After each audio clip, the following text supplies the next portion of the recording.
साल 2025 के सिर्फ पहले 6 माह में 3,898 कश्मीरियों को गिरफ्तार किया गया। उनमें नौजवान, खवातीन, मुअम्मर शहरी और बच्चे भी शामिल हैं। भारतीय सिक्योरिटी फोर्सेस, जिनमें फौज, सीआरपीएफ, राष्ट्रीय rifles, special operation group, national investigation agency और स्टेट इन्वेस्टिगेशन एजेंसी शामिल हैं, घरों पर छापे मारती हैं और मुहासिरे के जरिए पूरी बस्तियों को खौफ में मुब्तला कर देती हैं। इन कार्रवाइयों के नतीजे में दर्जनों कश्मीरी शहरी लापता हुए, जिनका ताहाल कोई सुराग नहीं मिला। किसी घर में कोई गायब हो जाता था, एफआईआर करते थे, तो उसके बाद तो कोई कार्रवाई नहीं होती थी। और ये गवर्नमेंट को ये सोचना चाहिए था, अगर एफआईआर इतने आए हैं या हज़ारों में लोग गायब है, तो इनको तो सोचना चाहिए। तो इतने लोग अगर गए तो ये आखिर क्यों गए हैं? ये जितने भी यहाँ लापता हो गए हैं, उनका अभी तक मालूम नहीं है वो कहाँ है। वो सुबह काम पर निकल रहे थे और शाम को वापस नहीं। आज तो सब ये शक करते हैं मिलिट्री पर कि जितने भी यहाँ फेक एनकाउंटर हो गए हैं, वो ये भी लगता है कि उनमें मत वो मारे गए हैं। 2015 में पापा अरेस्ट हो गए। मम्मा की डेथ हो गई 5 नवंबर 2012 में। फिर कुछ महीने ही पापा यहाँ थे घर में, फिर अरेस्ट हुए, फिर इन्हें छोड़ा जाता था, फिर अरेस्ट होते हैं। लेकिन 2015 से वो कभी ना रहा हो चुके। सिर्फ एक PSC ख़त्म होता है तो दूसरा PSC लगाते हैं। ये सारे गवर्नमेंट से गुजारिश करते हैं कि इसने जब कोई गुनाह ही नहीं किया तो सज़ा किस लिए भुगत रहे हैं। इसलिए हमने गवर्नमेंट से अपील की है कि उन्हें रिहा कर दो, हमें पापा की बहुत ज़रूरत है। कई इलाकों में इज्तमाई कब्रें दरियाफ्त हो चुकी हैं, जो भारतीय रियासती दहशतगर्दी की बदतरीन मिसाल हैं। वो जो खोए हैं, हमें उनको देखना है कि वो कहाँ हैं। अगर खुदा ना करे उन कहीं जेलों में बंद है तो वो हमें दिखाएंगे।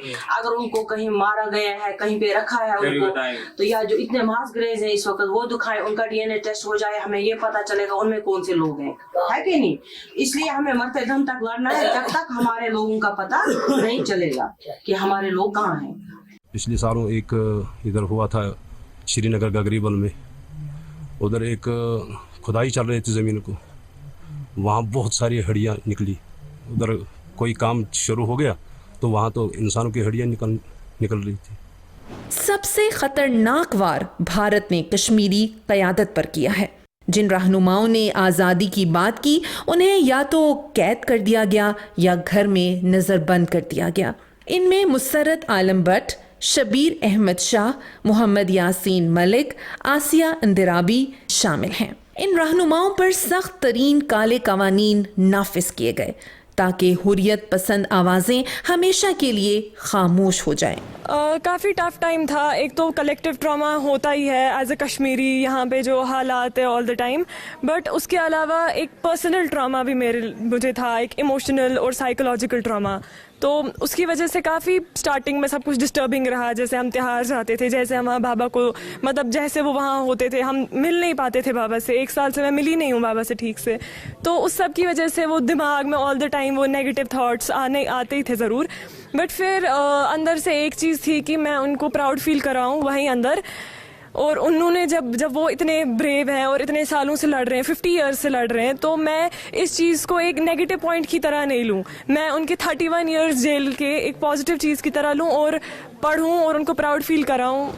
Amnesty International, Human Rights Watch और दीगर बैनुल अक़वामी इदारे इन खिलाफ वर्जियों पर रिपोर्ट्स जारी कर चुके हैं, मगर आलमी बरादरी ताहाल खामोश तमाशाई बनी हुई है।